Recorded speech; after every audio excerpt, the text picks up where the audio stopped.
thing they miss about having a job or being in the corporate world is that connection and that collaboration piece. And so what generally happens is that coaches go out in the world and they say, who can I partner with? Who can I partner with? And which is wonderful, because partnership can be so great when it is great. And about 80% of partnerships fail, which often leaves people feeling like there's something wrong with them, making them feel like there's not a right partner for them, and gets them really discouraged, and oftentimes says, no more, I'm not going to do any of these anymore. So I'm here today to talk about how to do them in a more, first of all, if you've never tried to do them, to start off on the right foot. If you have tried to do them and they have been marginally successful or really not successful, to give it another whirl with a new set of tools. So, you know, and just like you, I started with that whole concept of like, okay, I need autonomy. I actually was very excited to start my business and like, no more boss. Yay, I get to run my own show. And, you know, I'm an independent thinker. I'm a driver. I'm a former executive. And I was really excited to have my own business. And it was like this paradox, how can I have this need for autonomy and this need for connection met? And I was determined to find a partner or partners that would help me be more successful, get me that 1 + 1 = 3 factor in my business. And I have had many. I've had my business for 20 years. It'll be 21 in September, believe it or not. And it's, you know, what I've noticed is that there are a lot of people out there who want a partner, and I want a partner too, and we don't often have the right filter for choosing the right partner. And so what happens is we eventually figure it out, but we spend a lot of time and energy trying to figure it out, a lot of disappointment. It's kind of, you know, I make a lot of dating references. I got married at 42, so it took me a while. Same thing with strategic partners. It took me a while to figure it out. And once I figured it out, it was like, I've got to share this. And really what happened is I met this guy, Lou. Lou is now retired. He lives in Palm Springs. And I met him back in 2001. And, you know, so I had had my business for about a year and been, I mean, if I could count the number of coffee meetings I had at Starbucks, they knew my drink. And most of those were not trying to find clients.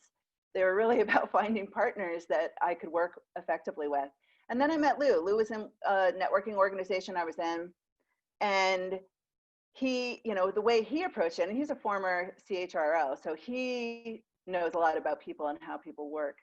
And what I learned from my relationship with Lou became the foundation for everything I'm going to talk about today, because our relationship, all the right elements were there. We really complemented each other. We liked each other. We trusted each other. And our ideal clients both needed each other.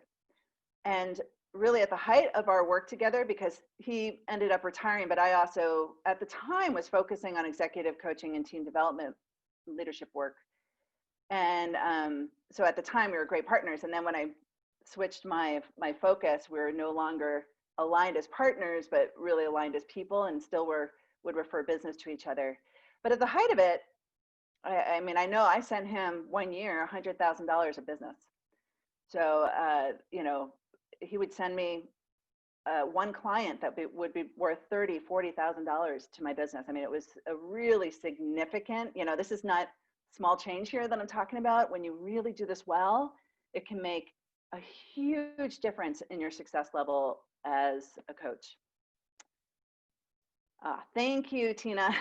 Sometimes I forget that the language of my clients, because I work a lot with the corporate focus coaches. CHRO is the Chief Human Resource Officer, for those of you who didn't know that.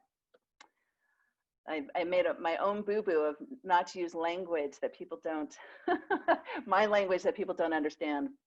All right, so first of all, I want to ask you where you are with all of this. So we have a poll for you, and I can go ahead and relaunch this poll. Here we go. We were playing with it earlier.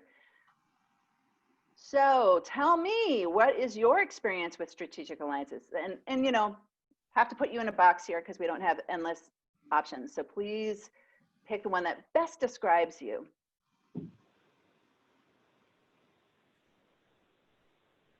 Let's see. Got 20 participants, so I'll wait till we get a good amount here.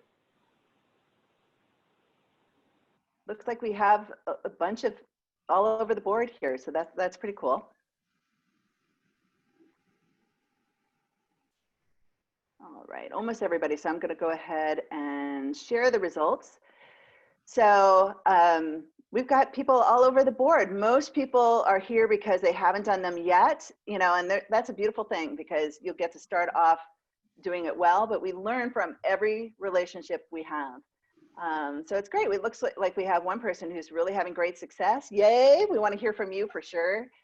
You know, a couple of people that have tried things out, but it wasn't really the one. And some people have been frustrated too. So, all right. So now, thank you. It's nice to know who's in our audience, and that really helps me help you. So let's start out. A lot of people are, you know, this is a language that I have chosen. A lot of times you hear things out in the coaching world of JV partnerships, and I really dislike that term because it's actually a misnomer. So I have called these strategic alliances. And in my version, there are 6 main ones that really work well with coaches. And of course, you know, we live in a universe that is expansive. So there's probably a whole lot more, but I will talk about the ones that mostly coaches use. But when I'm talking about this, it really is this definition. So it's a mutually beneficial relationship with formal agreements in place that enhance the growth and prosperity of your businesses. Like I said earlier, it's the 1 + 1 = 3, that what we get together is worth more than what we do on our own. Now, you can have somebody who sends you referrals here and there. You can have people that, you know, will give you feedback on something and help collaborate with you occasionally. But this is what I'm talking about today, are how to find those relationships where you really formalize them, because it solidifies that relationship. You've really put a lot of effort into it to make it worthwhile. And not everybody's worth doing a formal agreement. It's funny, you know, imagine this, I'm out in the world a lot and people are wanting to do strategic alliances with me. And this happened a couple weeks ago when I met somebody who helps people publish books and actually has ghostwriters on the team and various different things. And I've been looking for a partner in this arena for a long time who is philosophical match to me. And the philosophical match piece is the biggest challenge. And it's funny because literally within 20 minutes of this conversation, the guy had already sent me a contract. And I was like, dude, we're on a first date here. And, you know, it's like, I think that's great. He wants to take advantage if I send him a referral that I get my piece. But that's the least concern that I have in that moment. My biggest, you know, if I'm going to be referring my clients to somebody, I have to really make sure that we're aligned. So formal agreements in place doesn't mean just go ahead and sign something. Really make sure that the foundation is there. And if it is there, formalize it. And formalization can look like, here's an email on what we agreed to. Great. You know, it doesn't have to be a contract. But, you know, I really want you to elevate strategic alliances and know that there's going to be some informal ones out there, and those are great too, but they're not the ones that you invest a lot of time and energy in. The ones that you invest time and energy are these ones that we'll be talking about today. All right. So I always say that there's 4 levels to these strategic alliances. I have actually a 7-step process that works within these 4 levels, but it starts with foundation. And we're going to mostly talk about foundation today. But without that strong foundation, it's kind of like a house. If you don't have a strong foundation, no matter what you build on top of it is going to be vulnerable. So you start with foundation, make sure that's really strong. This is definitely one of those places where you want to slow down in order to speed up. And, notice what's happening in the space. I always say, Maya Angelou says, when people show you who they are, believe them. So this is an opportunity for us to really deeply listen and notice all levels of listening of how you're feeling about the person across from you and not just their words. So once you've found that person, I always recommend that you collaborate on one thing first. We're not going to Vegas and getting married. We want to collaborate. We want to do a project and we want to see how it goes. And if it doesn't go totally according to plan, which quite honestly, the first time we do something with someone, there usually are learning opportunities. And how you and that person are with that is what really shows whether it's worth formalizing, right? How are we with feedback? Do they receive feedback well? Are they open to it? Are you open to it? Are you willing to work together to find that, find a new standard for yourselves? So I always say, if somebody's not willing to work on the relationship and isn't willing to take your feedback right there, that's a big indication you don't want to move forward with formalization. So once you formalize, it's not like you're done. Lou and I used to meet on a regular basis to optimize, because, by the way, our businesses are changing. How many, a raise of hands, how many people's businesses are changing right now amid a pandemic? Are you doing different things than you were doing in January? Can't see I have to get back to seeing the raise hand piece, but yeah. I think it's safe to say that right now, a lot of our businesses, even if the basic tenets aren't changing, a lot of things around us are changing, and we have to be adaptable to that. Just like in our strategic alliances, we've got to adapt to what our ideal clients are needing right now and how we work together given that. So optimization is a huge part of keeping that relationship strong over time. So formalization in and of itself does not, mean you're done. It's really, how do we stay in optimization? How do we continue to grow as a partnership? So here's one of my long-term clients. He is not a coach. I only work with coaches now, except for Mike. Mike's been working with me for 12 years. When I met him, he was brand new to the business. And yeah, he is extremely successful, and I'm super excited to continue working with him because he's very coach-like with his clients.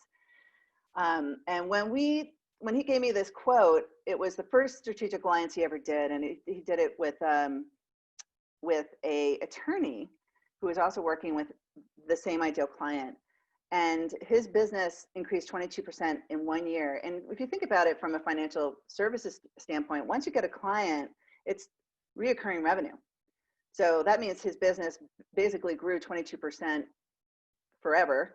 And then whatever new that was coming in was just getting better and better. And he, basically when I met him, he was wet behind the ears, and now he's making multiple $1 million a year, and in a very lifestyle business. He has a beautiful, balanced life. But he was one of the first people that I really took this concept to, and he has now done this he's moved to someplace else and did the same thing in his new in the Dallas area where he moved to, and it's made a huge difference in his business. And what I want you to know is, like, wow, can you imagine if you had a really good partner that increased your business by 25 to 40%, how much more easeful your life could be, and how much more easeful your business could be if you had a partnership that was bringing in that much revenue. And that's where, one of the things I love working on with my clients, because most of my clients are actually really successful, but they just work really hard to be that successful. And it's like, okay, how do I have the life I really want and the money I really want, and not work as hard and work more with the clients I really want to work with? And that's where these savvy strategic alliances can really be a game changer.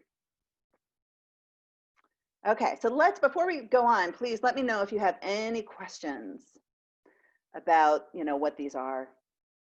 Jump in at any point. So as we're talking about this, one thing to know is that most coaches, not all, but most coaches are of an archetype that that equal energy exchange is really important. We love to give, but if we don't receive in return, it starts to wear on us. We start to get a little resentful. We love when clients are leaning in with us and we're leaning back.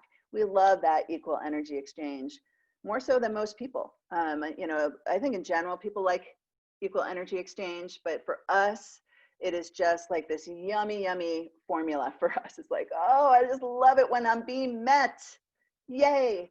And one of the things as coaches that we often find is because we're such good listeners and we are such good coaches, we tend to attract people who kind of, you know, plug into our energy. And it's hard for us to find people who meet us where we are and really show up for us the way that we show up for others. So I really want you from here on out to be like, it is not a successful partnership unless I feel met, unless I have that equal energy exchange. So one of the questions was, is there a way to see a sample contract? I am happy. Anybody who wants to see a sample, please email me, tara@broadviewcoaching.com. I'll share that at the end. I'm happy to send a sample. And there are different, you know, we're going to talk about different types of partnerships. So, you know, Christina and anybody else, let me know what kind of partnerships you're interested in once this is all over. So one thing to know is that, you know, we love those equal energy exchanges. You know, we really love being met. And usually when we start a conversation, because of who we are as coaches, we start with the other. What's important to you? We ask powerful questions. And one thing to notice is, are they asking them back? That is the first litmus test, because not everybody's into the equal energy exchange. Have you ever noticed, have you ever had a conversation when somebody immediately, they're just talking about themselves and they don't even stop to say, how about you? How can I help you? They're immediately into like, here's what I'm up to. Here's how I could use your help. Now that doesn't make them wrong, but they need to partner with other people where equal energy exchange, well, let me just say this. Equal energy exchange, I think, is actually important to most people, but how we go about it may be different. So people who are like that need to partner with other people like that, right? Who, okay, my job is to get my needs met, and that's cool. You know, and even though on some level that is, of course, always our job, with coaching and coaches, what I've found over and over is that it's just a sore point for us, that people often are like that with us, and we don't like to have to assert, what about me? What about me? We don't want it to be about me, right? We want other people to give us a spotlight the way we give other people the spotlight. So that is just one thing to notice right away, because that is a hard element to change in a relationship. You know, when someone shows you who they are, believe them. Know that if that's how they show up in the first meeting or the first couple of meetings, that is how they're going to show up. And you've got to think to yourself, does that work for me? To always have to advocate for my own needs, to always have to be like, what about me? Right? So that's just something to be aware of, because not everybody sees the world the way that we do.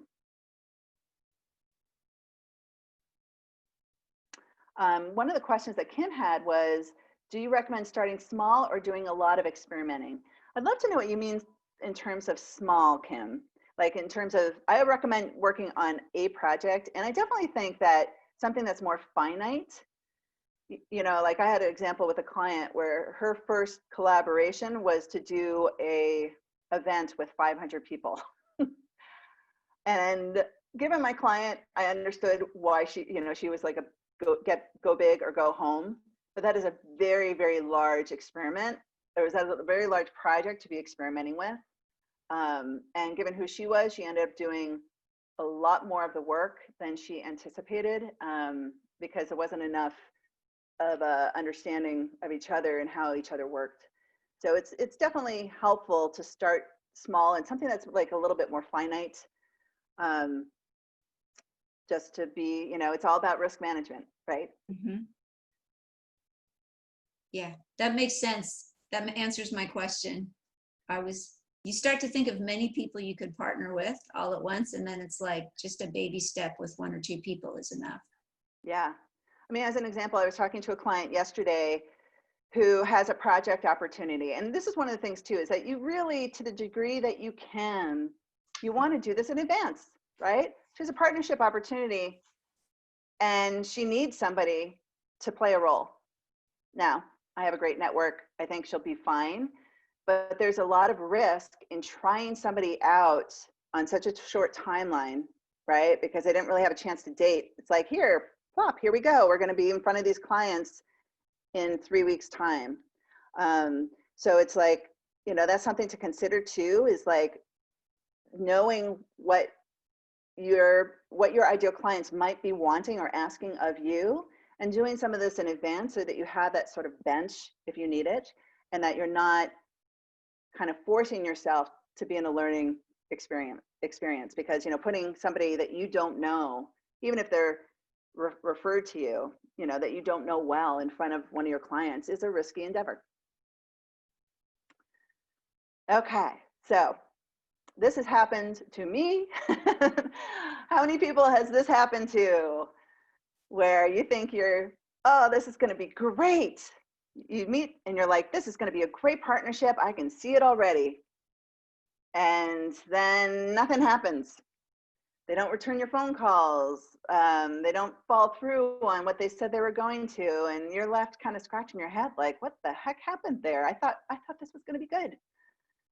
So, you know, there's something about the human. Humans are fascinating, aren't they? I think we all become coaches because humans are just fascinating. And one of the things that has become even more predominant in our culture is this whole ghosting thing. So if you're not familiar with the term, there's this thing where it's like, yeah, that would be great. That would be great. And the person's thinking something else. And then like you reach out and nothing. They just don't respond. I see, you know, this happens with prospects. And there's something in our culture that doesn't allow us to say, nope, that doesn't work for me. Nope, that doesn't work for me. And for some reason, it seems like easier to just ignore and leave people guessing. So this is like one of those challenging things with strategic alliances, which is why setting up context and allowing people to know this is exploring. If this is not a good fit, that's okay. Because we want to give people permission to say no, thank you, if they don't feel like it's a good fit. You don't want to have somebody nodding their head and thinking in their head, no way, I'm not, yep, can't wait to get out of this meeting, right? You really want to set it up, giving people permission. And this is the same with client enrollment too, is that we want to set it up in a way that people have permission to tell us what's really happening for them, because that is the kindest thing, first of all, but it also is the best thing for everybody to be able to move forward and just say, hey, great conversation. Love what you're up to. Not a good match for me, but I wish you best of luck. Done. 20 minutes later, done. No more energy needs to be expended, right? So, so I just really want to encourage you that that's one of our goals when we're meeting with people, is to also just let them know this is exploration. And if it doesn't feel like a mutual lean in, that's okay. Doesn't make you wrong, doesn't make me wrong. It's just not quite right. And some of the criteria that we're going to talk about today is something I actually encourage you to share ahead of time, because that's sort of the filter for both of you, not just you, but also for them. You want them to feel that too. So I'm curious, I would love to know, it sounds like there are a lot of people that haven't done this yet, but I'm curious for those who have tried or explored this or have even had success in this, what are some of the biggest challenges you're having with finding the right partner? Just go ahead and put it in the chat. You can also unmute yourself if you want to just jump in.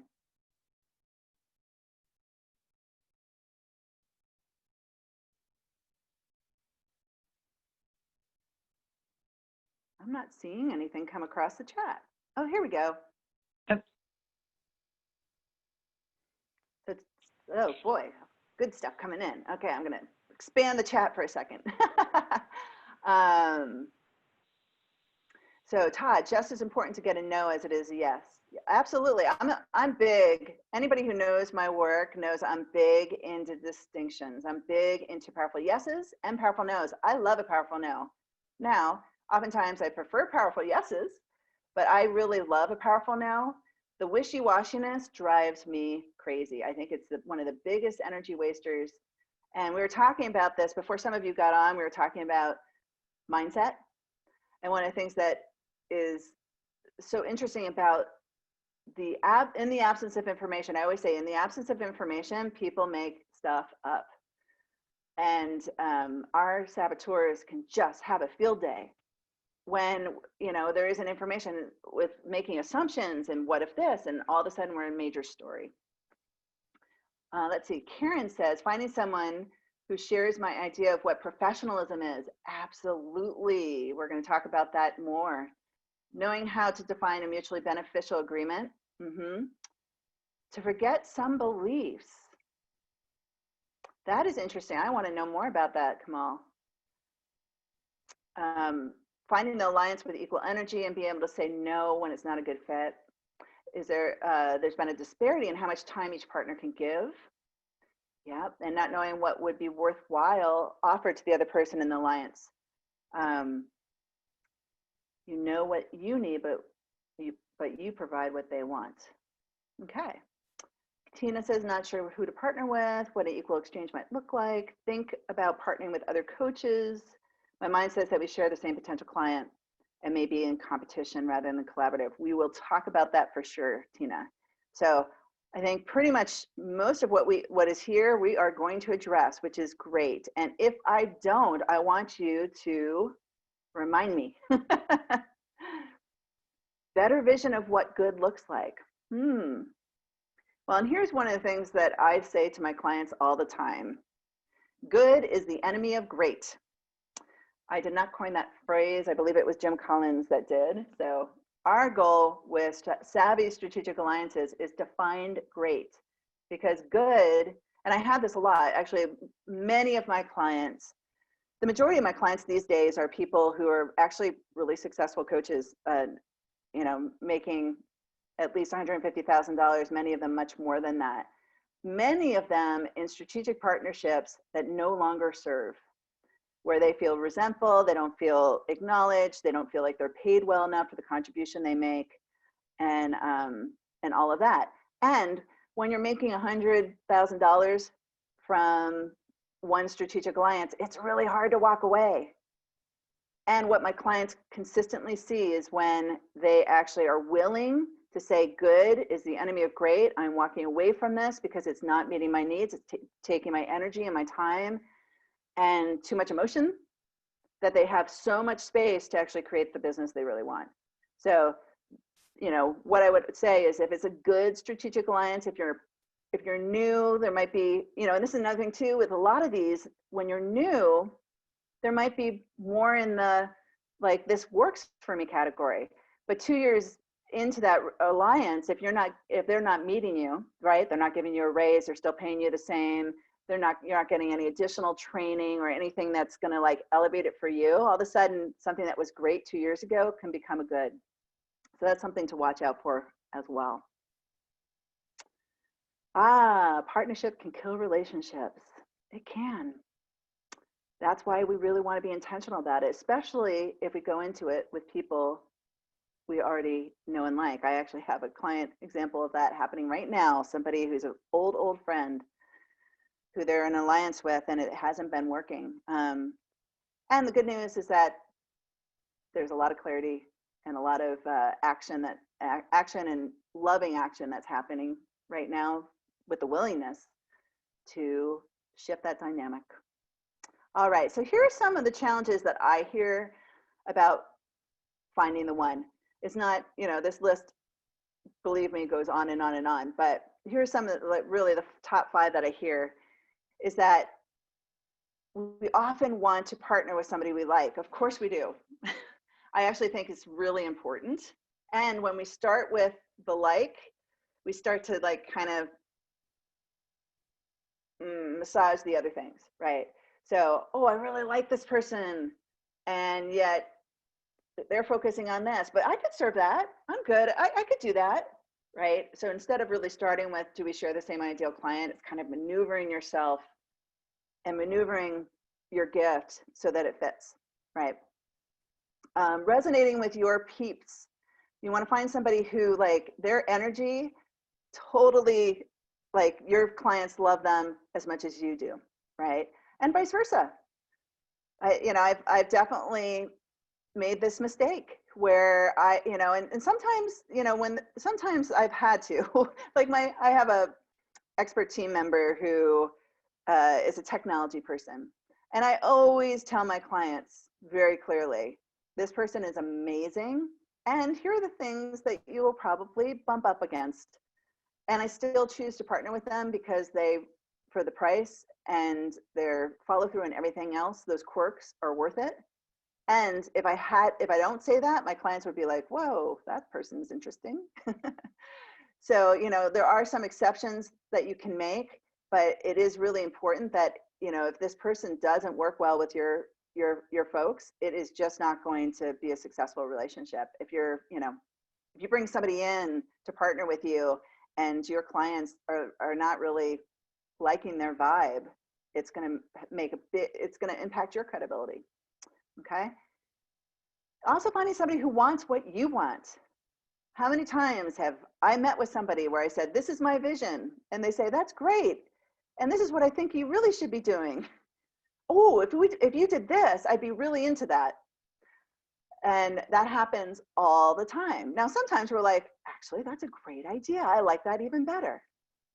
And sometimes we're like, well, this isn't really what I want to do, but I really like you, and you would think that's a good idea. And suddenly we find ourselves again getting off our mark, getting off of what, is really important to us.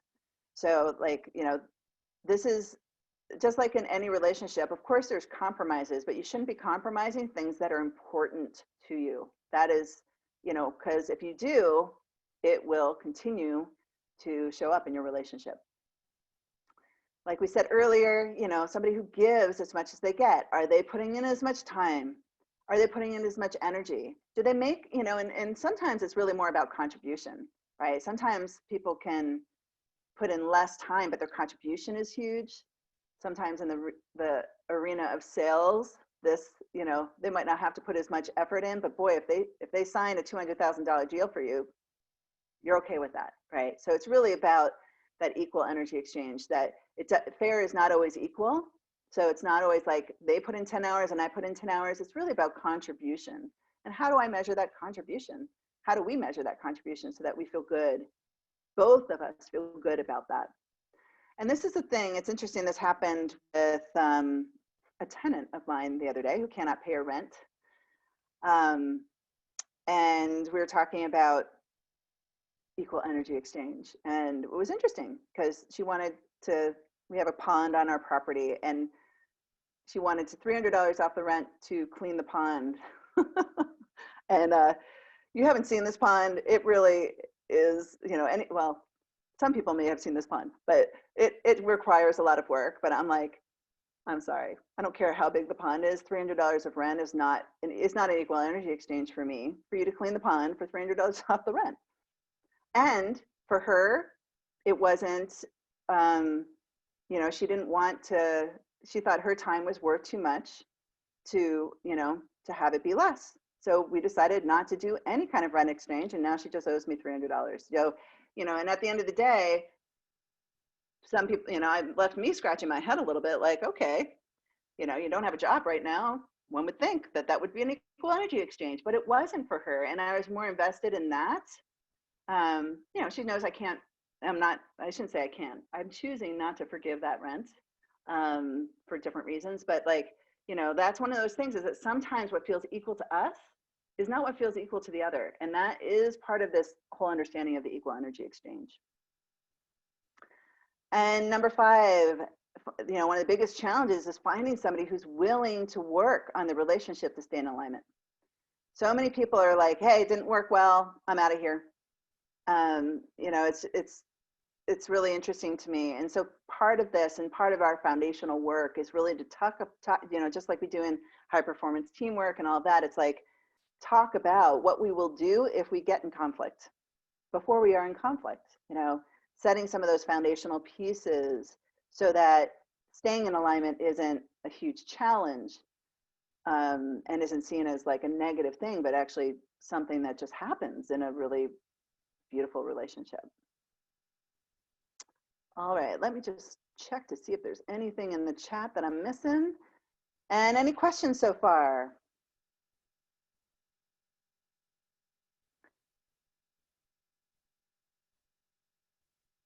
Yeah, and Tara, is it okay if people ask some questions? Absolutely. Yeah, you can unmic yourself. I mean, you can put it in the chat if you prefer. You can unmic yourself and say, hey, I've got this situation.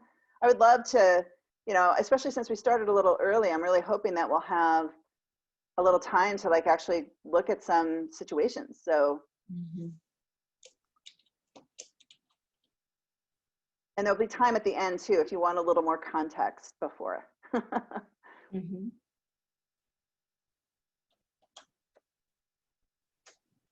All right, so, well, I'll just keep going, but truly, it is not interrupting me if you want to put something in the chat. And Louis, I will absolutely tell you some stories as I go through the different types of strategic alliances that are there. You'll hear plenty. I have lots of stories. Oh, do I ever. So, but let's talk about foundation first. You know, begin with the end in mind is one of my favorite quotes of Covey. And it's something that just has always, ever since I read that book back in about 1990, it's really been part of my process, really. And as you look for strategic alliances, part of this is being really intentional. Who is my ideal partner? What is it that would be a good match? What are some of the other practitioners that would be compatible to me, but not in competition? You know, to really think about those things so that you can use that as a filter for these conversations. And it's particularly important because, you know, a tendency that we have as coaches is we love to collaborate with other coaches because we see the world and think the same way. And if we're, you know, both, let's just say we both work with women leaders.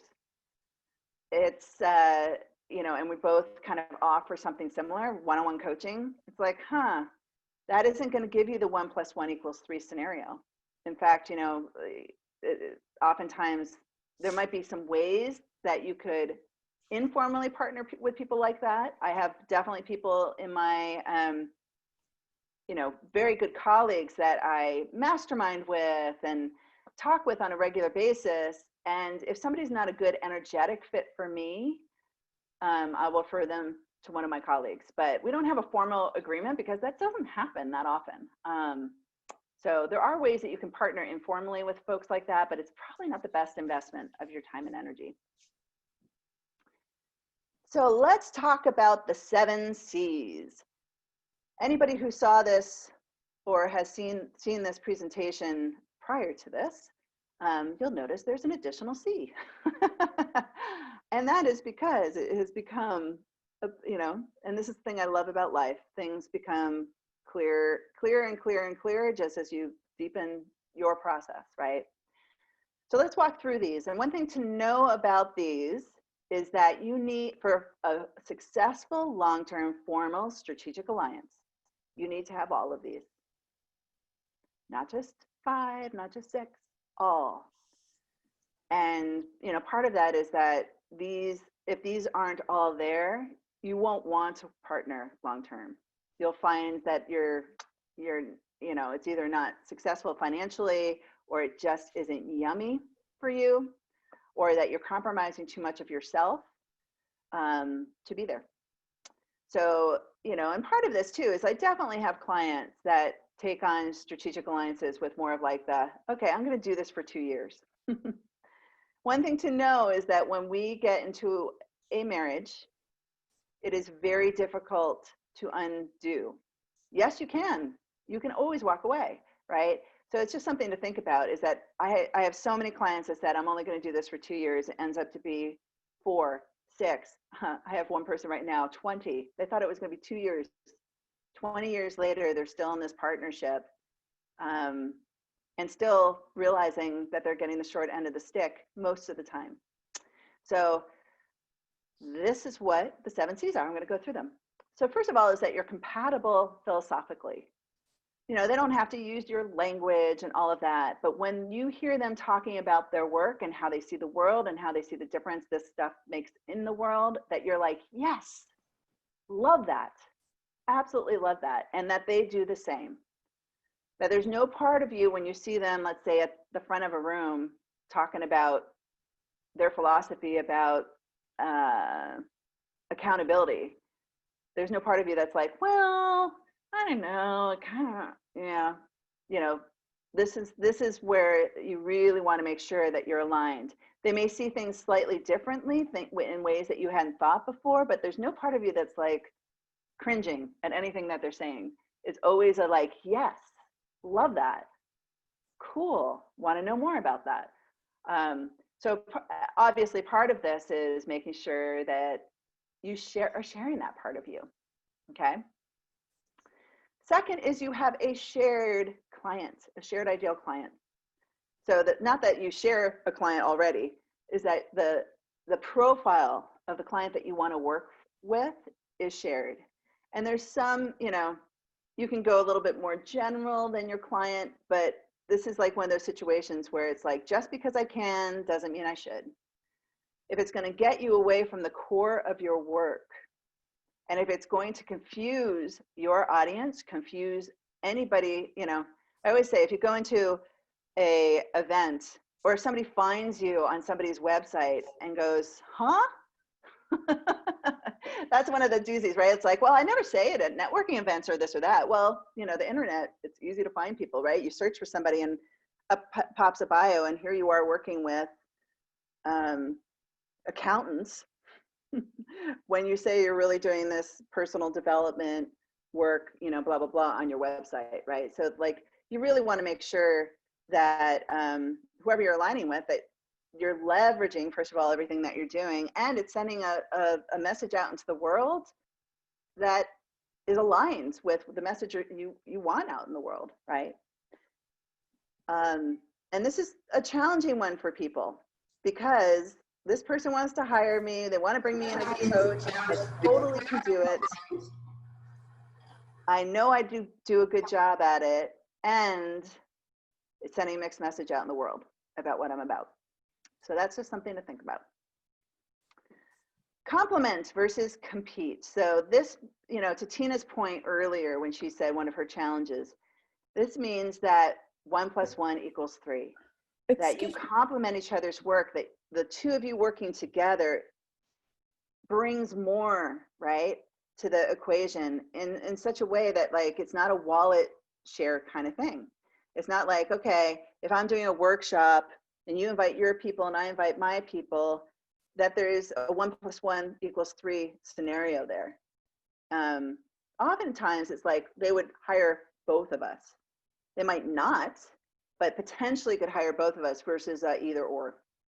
Well, I'm either going to hire Tina or I'm going to hire Tara because they kind of do the same thing, right? So that's that complement versus compete.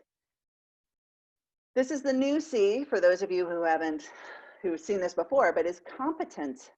And this is really about credibility, that you see that person sort of, you know, and not that we all have value, right? There's nobody who's better or worse than anybody else. But when it comes to expertise, that you feel like they're on the same playing field as me, that they're going to impress your clients the way that you impress your clients, and vice versa. You don't want to be the one that's like, oh my gosh, I got to bring my A game here. I don't know if I think I'm over my head.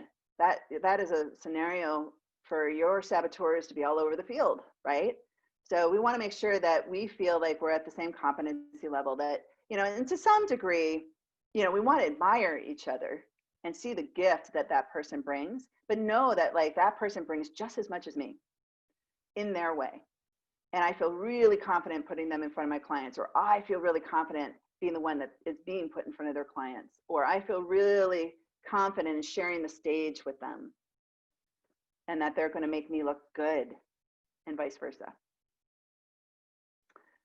All right, and then currency. Basically, when I say currency, there is such a thing as invisible currency, but you got to make sure that somewhere down the line it adds up. So currency can mean like, hey, we're making money off of this instantly. Those are great. We're going to do this. I make $10,000. Fantastic. That's lovely. And sometimes there's investments, right? And this is one of the things that we're going to talk about when we talk about the different types is like, okay, I'm going to come and I'm going to speak to your group, and you're going to come and you're going to speak to my group, and we're going to do, write guest blog on each other's blogs, and we're going to do this, this, and this. Well, that isn't exactly like, I'm going to give you $10 for coming to my group, and you're going to give me $10 for coming to your group. But there should be that invisible currency that you're seeing that this is expanding your business. You can see, you can feel it. Even if, it's not like direct dollars going into your bank account that day, this is bringing money into your business long-term, that you're building that up. This is also a place where coaches, God bless them, don't tend to think. I had, shall be nameless, somebody who did a workshop with a former client. I often touch base occasionally with former clients, and this former client was saying how they did a workshop with another coach. It sounded like magical. It really did. Amazing workshop. This person was super proud of the contribution they made. And, I said, well, tell me about it. And it turns out that they had probably put collectively, and this is the thing about collaboration, it takes more effort, but it often can have better results, right? And that's why we do it. But I think they put about 450 hours into prepping for this, and they both made $200. And he thought it was a grand success. And I was like, wow. And now they have just put something together that they can leverage and do again. But the thing that was interesting is that this person got no additional clients from that. And he thought it was a success. And it was like, wow. So this is your business model. That's not, so part of this is sometimes we have learning experiences and things don't go quite as we anticipate. But we really have to make sure that if we're going to invest that amount of time and energy into something, that there's going to be a bottom line. So to really look at the bottom line prior, like, okay, if we do this, how much can we charge for it? Is that going to be worth us putting 450 hours in or even 100 hours in, or even 3 hours in? So that's just something that coaches don't tend to think about. All right, next is character. And this is really where integrity comes in. Do I trust them? Do I think they are above board? Am I proud to call them a partner?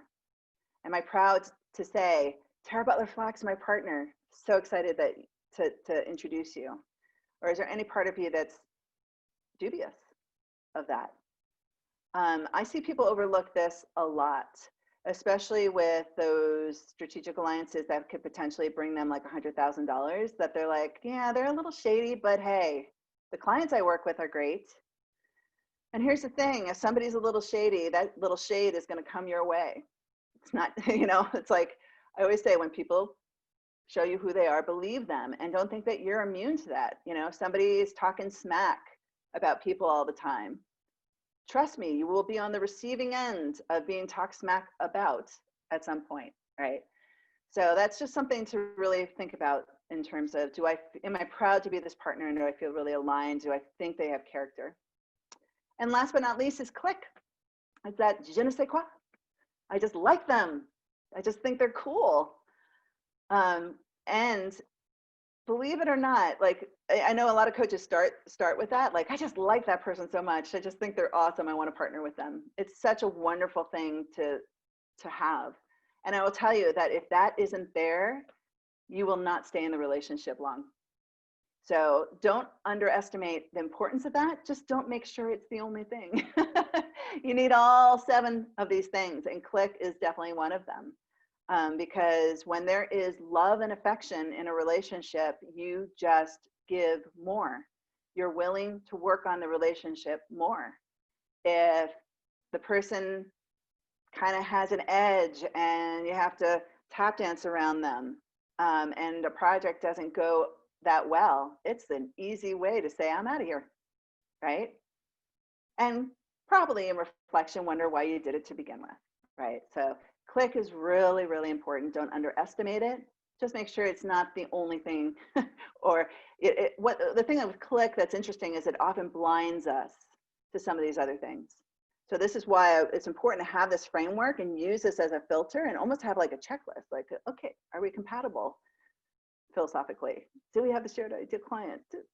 You know, making sure that you're checking the boxes, because, you know, definitely the click piece and it makes you want to lean in with that person.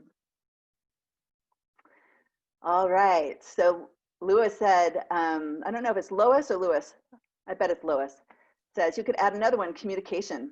Absolutely, communication is key. And I think that, yeah, it's almost like this underlying piece in here that, you know, if communication is not there, if you're not communicating on the same level, absolutely. I probably could have 10 or 11 or 12 C's now that I think about it. But that's a great one to add in. Thank you, Lois. So any other thoughts or questions about these 7 C's? One of the things you'll notice, for those of you, I could see on my email that some of you already downloaded the interview guide. What you'll see, not surprisingly, is that there's a lot of questions that help you ascertain some of these. So, you know, if you're wondering, gosh, how do I figure that out? Well, by asking really powerful questions and, you know, thinking about, what do I need to know that I'm compatible philosophically with them? What do I need to know that they're competent? What do I need to know that they have character? And be thinking along those lines. It's also why it's you know, most of the strategic partners that I have developed are people that I already knew to some degree, or were introduced to people that like were mutual fans. They weren't people I found on LinkedIn, you know, which is so funny because I get 20 people a week trying to knock on my door to be strategic partners on LinkedIn. But, you know, can that work? Absolutely. And it takes a lot more, you know, it's kind of like, I did a lot of online dating before I met my husband. And, you know, it's like online dating, here's this profile, then you meet the person, not quite what I expected. Oftentimes, I love it when what you see is what you get. But like, you know, that building that like getting clear about character when you really don't know that person and don't have a warm introduction to that person takes longer.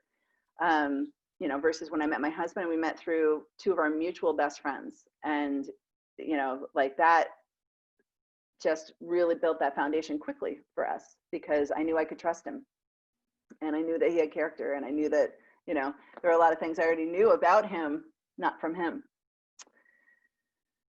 So let's see what questions we have. Michelle says, have you ever had a partnership where you checked all the boxes and it still didn't work? And if so, what did you do? I think that, you know, this is what I will say to that. I think there were people that I thought checked all the boxes, and then it turned out they did not. And that's where, you know, given who I am, I always tell people the truth. I think it's the kindest thing to do. And of course, I tried to work on it because I was absolutely committed to the commitment I had made, and to that relationship and to making it work and to try to optimize it. And then, you know, in this particular one that I'm thinking about, it turns out that we really weren't compatible philosophically at the heart of it. And it wasn't until actually, and part of that was what was on the cover was not what was inside the book. And I didn't know that until I got inside the book. And, you know, it was a hard ending, but a respectful ending. But it's kind of hard because you know, the character piece was definitely a little bit of a question mark for me. I'm a big fan of open communication. I've definitely had alliances that no longer made sense. And and that's the whole thing with optimization. As my business changed or as their business changed, it was like, hey, still a big fan of yours, but doesn't really quite make sense anymore for us to partner. And those conversations are fairly easy. Let's see. Kim says there's no perfect partner or helpful framework. Thank you. Do you think it's important to start with a clear end to the agreement? No. I think that knowing, like having some context around, what would, like, this may end at some point, and that's okay. But I don't necessarily think that having a clear end to the agreement is important, and it could be. There's definitely some relationships that are finite. I'm going to work with you on this project, and this is what it looks like, or I'm going to work on this with this client with you. Various different things. Question, all right, Gail says, Tara, yes. When you have a strategic alliance, or if you're in a partnership that is considered a strategic alliance, could it be that one individual in the partnership may feel more like the employee and the other one like the company that they're working for? Is that still considered a strategic alliance? It is. It absolutely is. So I call those sort of extension partnerships. You often hear of them as umbrella partnerships. And, part of that is by design, though. Like, how much of it, how comfortable am I, how do we build this relationship so that we both like it? Because I definitely have had clients who wanted to have that feel more like a partnership and not like a boss employee. And then I had other clients that were totally comfortable with that dynamic. And that is a values question for you. So, so it's not necessarily part of like the 7 C's, but it's like what, if you have a real strong value around autonomy, or, there might be certain values that like will dictate that the answer to that question for you. Is that helpful? Yeah, that is. Thank you. Cool. All right, so let's move on because I want to make sure we have plenty of time for questions. So like I said, there are 6 primary ways that coaches partner. It is an abundant world. I am sure there are many others, but these are the ones I see the most and experience most with my clients that are really successful for them. So we're going to go through these. And one thing to know is I'm all about leverage. So if you can have one relationship that are multiple, that you partner with in multiple ways, it is a good return on investment of your time and energy. And I love that. It also, it just simplifies your business significantly when you have fewer deep relationships versus having 10 over here and 10 over here and 10 over here. You can just see like, because communication, anytime you get humans involved, communication and maintaining that relationship takes effort. So do try to use that as part of your filter too. Is there more that we could do together? And you might, as an example, start with one with the idea like, ooh, it could be this, it could be this. But let's start with one and see how that goes and then build from there. So I'm just going to quickly go through these 6. This is all in the handout as well. So feel free to take copious notes, but that it will be there for you as well as a copy of the PowerPoint if you want that as well. So this one you probably are familiar with. Referral partners. You send referrals to the other and possibly vice versa. This is not, it's all about equal energy exchange. And sometimes that does not mean that you send referrals to each other. Sometimes it is that you send, like I have my web person has never sent me a client, but it is an equal energy exchange for sure, because she gives preferred pricing and preferred access to her calendar to my clients, which to me makes me look like a rock star, and that is a win for me. So you could have a referral fee. Oftentimes I pass that through to my clients just because that feels good to me. And there's no judgment there. It's like, I always say, if you do referral fees, you want to be transparent about them. well, you don't have to be, you don't legally have to be in our profession. It's just, you know, since we're coaches and we're all about ethics, it's a good thing to do. And the best way to do this is a warm introduction. So, you know, this is, and we won't go into great detail, but it cracks me up how many people are like, oh, I told somebody about you. You should be hearing from them. It's like, I guarantee you, I won't hear from them for like 4 or 5 months. And then they'll say, I've been meaning to reach out to you. Because that is so often what happens, right? So, you know, definitely in those situations, by the way, say, oh, that's great. Hey, and I'd encourage you to do a warm introduction, because this is what I often find is that people, when they finally reach out to me, are like, I've been meaning to do this for months. It just kept slipping off my mind. So you can do a warm introduction. I'll take the bull by the horns. If they're not ready, that's totally okay. I just want to, you know, help facilitate that, make that happen. So referral partners are the first one, and those are probably the most common.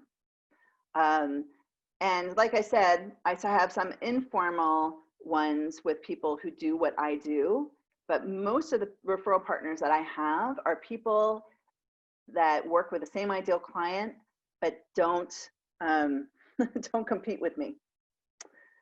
So give some thought about who might those people be. All right. Promotional partners. These mean that you promote for the other and possibly vice versa. This could mean that, you know, you have include them in your newsletter. It could mean that you include them in an event that you're having and let them do a little talk on stage. It could mean that you, what else could you do? You have flyers for them in your waiting room if you meet with people in person. So there's lots of different ways that you can promote for other people. Some of this could be, you know, mass promotion, but it also could be one-on-one as well. Like, hey, if you have 10 people that you can send this email to, that would be great. So usually with these, there's what in the business we would call an affiliate fee, but it's basically a referral fee. And it's anywhere from 10 to 50%. I know that's a huge shift, you know, like spans. 10% is usually what I see for one-on-one work. So if someone's promoting to work with you as a one-on-one coach, it's definitely on that smaller end. You know, as an example, I have somebody right now who is basically this guy who like sells into corporations for various different people. And he is taking 15% selling this women leadership program into organizations for one of my clients. So that would be an example of a promotional partner, really, because he's like, he actually goes in and says, what do you need in, you know? And he says, okay, I have this person for that and this person for that. So it's kind of a hybrid referral and promotional partner. The 50% is more for, is actually pretty typical if you're promoting somebody's like evergreen program, you know, a program that involves no human involvement at all, and they just go to their website and download it. And there's everything in between, right? And so if you ever have any questions about this, like, hey, I have this type of program, how much of affiliate fee should I give? Feel free to send me an email. I'd be happy to talk you through that. Whenever if you're promoting for somebody else, they should be providing you with promotional copy. I always recommend that you customize it so that it suits your audience and it doesn't look like cut paste. How many of you received more than one of the same email from people about somebody else's program? And it's like, I think that's just poor professionalism, quite honestly, when you get like the same email that looks like it's supposed to be personal, but you get it from multiple people. You see this oftentimes now in social media with, you know, the sponsors, like the FitFab Fun Box, right? They all have this exact same copy. It's like, oh my gosh, I follow people because, you know, that are similar, and it's like, that just looks so bad to FitFab Fun that like everybody, you know, I'm seeing multiple promotions with exact same copy. So you do want to provide promotional swipe copy, that's what it's called, but you want to encourage them. Like, here's the part that I want you to put in, here, put a personal message, here, put this. Encourage them to personalize it so that you don't run into that situation. Because people, you know, a lot of people circle in the same circles.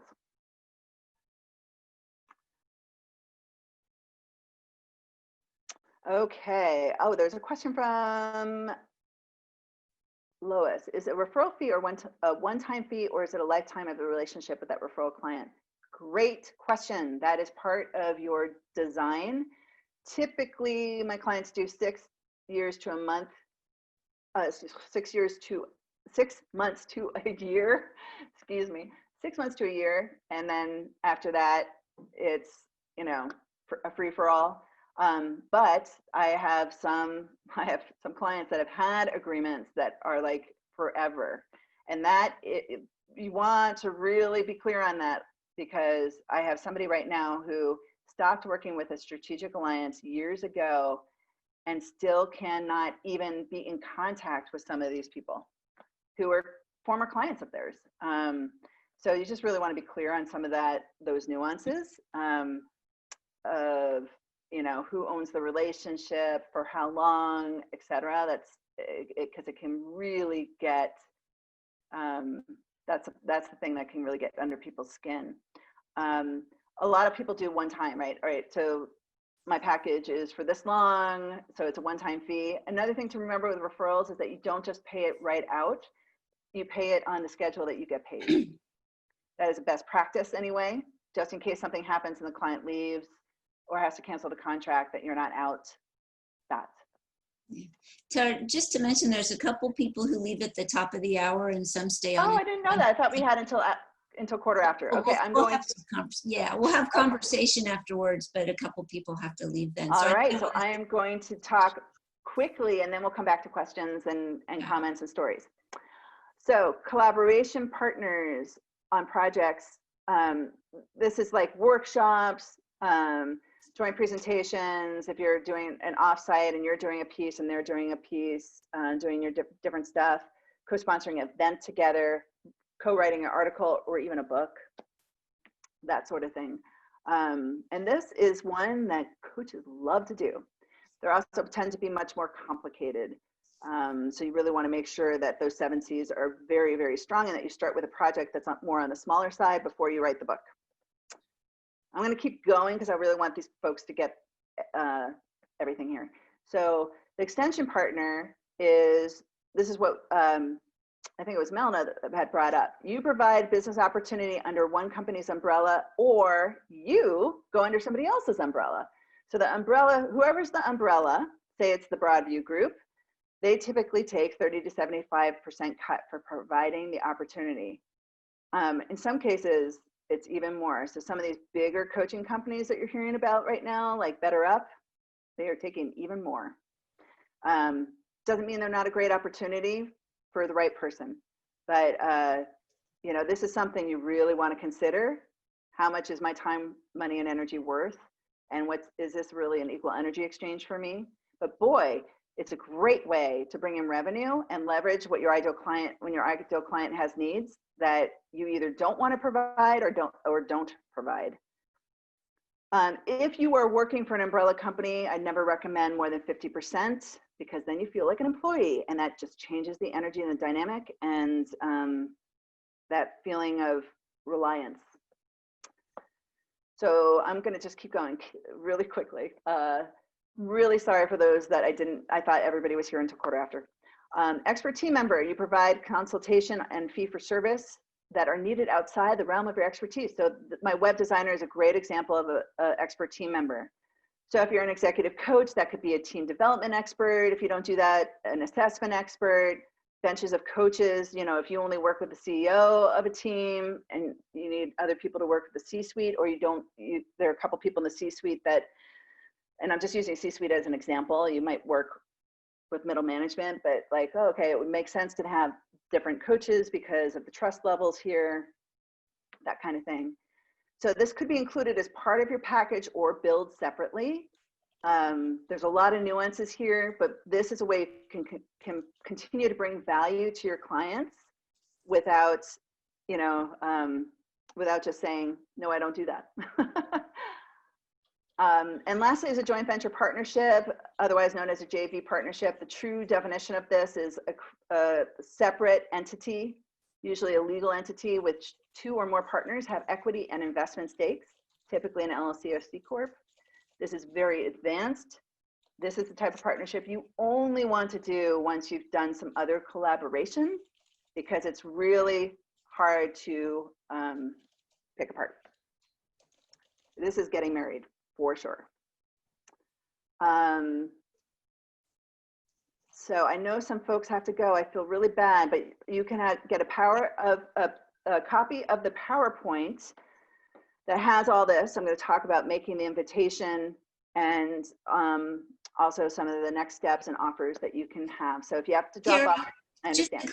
Just to clarify, everybody's not dropping off at 1. There's just a few people who generally tell me they have to leave at the top. So we get the presentation done, and then for those who want to stay on for questions and conversations, we definitely have that time.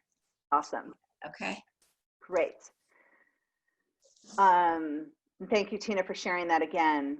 If you go to that link, the deck will be there, the handout will be there, the interview guide, opt-in for the interview guide, and also an opt-in for a business breakthrough session, should you want one with me, and I'll cover that in a second for those who are staying. So if you want to make the invitation, I'm not going to go too in depth with this, especially since I'd much rather talk about what questions and stuff you have. But here's some language for you on how to make the invitation to someone that you think would make a potentially good strategic alliance for you. So it starts with like, really, I'm impressed about what I know about you. And I'd be interested in exploring more. Is that something you'd be interested in? Yeah. And if it's a yes, you can say, great, let's set up a time. And you want to give them some context. And you definitely want to set the stage in that first meeting, that here's some things I want to get out of it that I think will be mutually beneficial for us to decide on whether we're going to be alliances or not. Here's that setting the stage for the exploration. All of this is in the handout for you. And I think this is so important because by doing this, it also allows an easy no if it doesn't feel like a fit, right? And you can even say that if you're like really want to be fervent about that, you can say, let's just touch base at the end and say, does it feel like do we want to continue to explore this or not? And do know that your first meeting, I would never say, let's do this. I would say, let's continue to explore. There's always more to dig into there. So I would encourage you to see this as an ongoing exploration. Okay. So no, it doesn't have to be like this. Alone, although it does feel that way right now, doesn't it? Sitting alone this is going to be the social distancing of sports teams going forward, right? But you don't have to do this alone. There are some really juicy ways for you to collaborate, and I want to encourage you to do that. By the way, Christina asked if the handouts will be emailed. If you feel free to send the link to people following up, but anybody can email me if you didn't get anything. Just email me at tara@broadviewcoaching.com. So as I said, now we're going to dive into next steps, and then we'll go back to questions. And since I powered through those all the 6 ways to partner, so you can have that exploratory interview guide. It has some context for you. It has the 7 C's included on that document, so you can make sure that's in front of you as you're filtering. Feel free to customize this for your own transformation that you provide and the type of people you're looking to partner with. You can download the PowerPoint training as well at that link that is in the chat. Also, I want to offer out a complimentary 30-minute business breakthrough session with me. And I'm going to give 5 slots away. And if more than 5 people raise their hand, I'll pick the 5 that I think are going to most benefit from it. But what we'll do in that session is look at where you are in your business, where you want to be, and really look at examining that gap and looking at strategies on how to bridge that gap. Strategic alliances may be a big part of that. And, you know, if you have a lot of questions and really want to dive deep into that, we absolutely can. And if it feels resonant to continue talking about working together, we'll spend a little more time together. But otherwise, I will bless you on your journey, and I promise you'll get value no matter what. It's one of my favorite things to do. I really love these sessions because I think they can be really powerful, and you get a lot of clarity. And it's just my way of putting my energy out into the world. So I want to encourage you to take advantage of that. And you can, that will also be on the link, this link will be on that link, but Kim, maybe if you could cut and paste that, that would be awesome into the chat. All right, so let's get to your questions. And I think I might have missed some in my efforts to power through. So let me just look to see if I missed anything. Can we go back to gallery? Yes. Okay. Now, do you want me to take down the screen? Yeah, let's get everybody so they can see each other and we can express Okay. some questions and Perfect. have a little conversation. Awesome. The chat box should still stay up, but this is a time when we can just, you know, come back to any questions you saw, Tara, that Yeah, let me see if I'm earlier, and also people can ask their questions or case studies or what have you. We have until 1:15. So Gail, and if anybody has an example. Gail has her hand up for a question. Super. Gail. I don't have a question. She said, put your hand up if you're interested. And I said, pick me, pick me. Oh, well, thank you. So Gail, just go ahead and click on that. And there's a link there. And I'll have a few questions for you to get the most out of our time together. Thank you. All right, thank you. Yeah, and we can certainly send a follow-up communication from the session, Tara, to the people who signed up.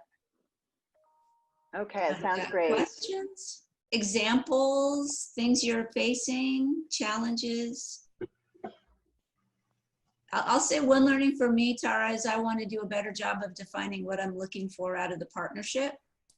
And you did a really good job of explaining the full range of options for what you can ask for in a partnership. I think that's a big piece of it. I love it. I'm trying to get this chat to be a little bit smaller so I can see everybody in the chat. There we go. Okay. So feel free to jump in. I know that one person had asked about examples or stories. So a very typical one, and I'll just jump in, but please, if you have any questions or have a case study, that's probably more interesting than my stories. But a very common thing that happens with coaches is that they will, with the umbrella scenario, the extension partnership, is that when you start out, those are more appealing. And not even when you start out, when you start that relationship, they're more appealing. And the reason why is that a lot of those will have training opportunities. You might learn some new models to be using, you get that collaboration, and all of that makes the equal energy exchange really solid. And the longer you stay at those organizations, the harder that is to maintain unless they see you and see the unique contribution that you make. And I often, this is a story that I could put anybody's name to, but I have several clients who came from the same strategic alliance. They all were referred from each other because they all wanted out of this strategic alliance. These are people that were all making 200,000 or more a year, and they felt undervalued for the contribution that they were making. And when they originally started there, they loved it. But what also happened is that the leadership changed and the character piece started to set up some red flags. Some things that were done and said that felt not above board, and I don't want to be associated with a company that would X. So despite all these great relationships they'd built internally with the other people on the team and everything else, it just no longer felt like an equal energy exchange. And in some ways, you know, their values were being stomped on. So those of you who haven't done values work, it's pretty unusual to see in the coaching world, but this is definitely also one of the filters, is that there might be certain values of yours that you really want to pay attention to. And because you want to make sure you choose an alliance that's really going to light those values up, give you more of the experience you want in your business than you have now. But it's very common. I see that, I see that especially with things like, and I hope they don't see this, but like, I see companies like Better Up. I have a couple clients that have worked with them. I have one that's currently working with them and they love it. But they're fairly new in the coaching world and they're learning a lot and there's a lot of training and everything. And they're making $40 an hour. And, once the training and all that new information and making, the things that are up leveling that person, like no longer becomes part of the equation, $40 an hour is going to feel like, no, thank you. And it's kind of interesting because that will affect the client experience, right? If people are turning over as coaches in those organizations, you're going to see that show up in the quality of the coaching, so they compete. And I've seen this too. I've had some of my clients compete against some of these other companies. It's not really a competition because, hi, I have 25 years experience and I've, coached people in the C-suite and this and this and this, and you're paying your folks these people are paying their folks $40 an hour, right? So there's definitely a compelling value proposition to working with these partners, and there's definitely a compelling value proposition not to. So that also comes into that whole, really that sort of competency thing. Like, do I feel like my competency level is compensated, right? Do I feel like I'm acknowledged for the contribution I'm making? Because when I'm a newbie, that's, I'm here. But like after I've like proved myself over and over for being a high performer, am I getting paid differently and that kind of thing? And oftentimes the bigger the organization, the less you'll see that flexibility. I love the boutique firms. The boutique firms are always going to pay you better. Having an umbrella company that is has maybe 15 people on the bench. So that's just something to throw in there, like to be looking for those type of organizations because they tend to pay better experience overall. Thank you. So I'm curious, are people having any noticings they want to share at this point? We've got a minute or two more, then we'll do a checkout. Well, we'll kind of hear from everybody in the chat box, but learning, noticing, something to share? Thank you, Tina. I just want to say that Tina said one of the most valuable things, we worked together several years ago. It was a joy. Was getting clear on her value proposition. And that's true too. It's like you're all coaches, even if you all had the same ideal client, you and what you bring is unique.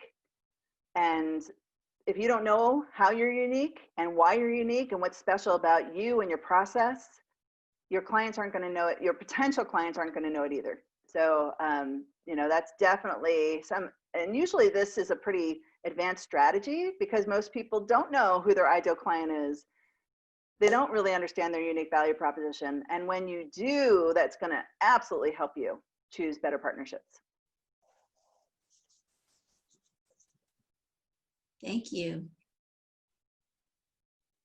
Okay. What other questions do you have? Well, yeah, and Tina says it's hard to see your own specialness. It's one of the things I've been telling my clients this week is ask your clients, what are your superpowers? What are the things that they just love about the contribution that you bring? Because usually when we are masters, we undervalue that because it's easy for us. It's like, oh, that?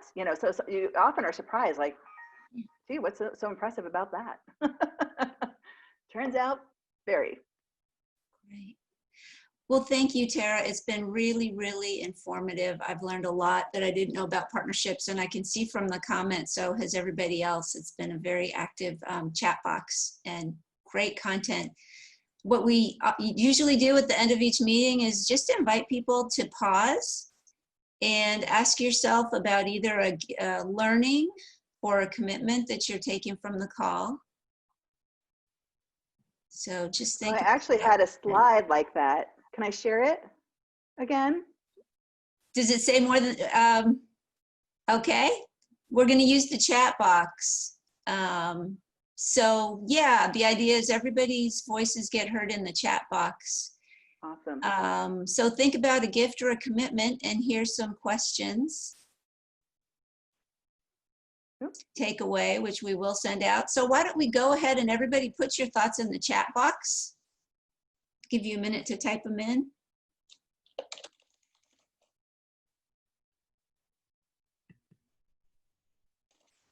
Oops.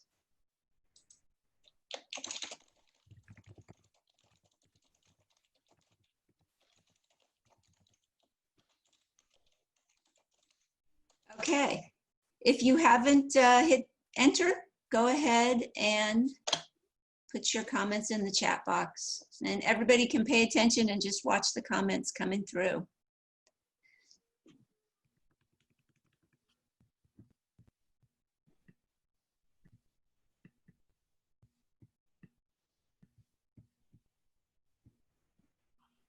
Great comments.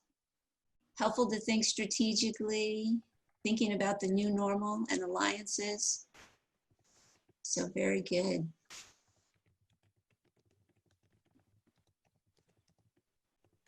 All right, well, it's gone 1:15, so everybody, thank you so much for being here. I see the comments slowing down a bit. And we'll look forward to seeing you all at our, also at our competency Zoominar coming up on the 21st. It's going to be hosted by Lori on building trust with the client. And for today, we're complete. Thank you. Thank you. Thank you. Bye, everyone.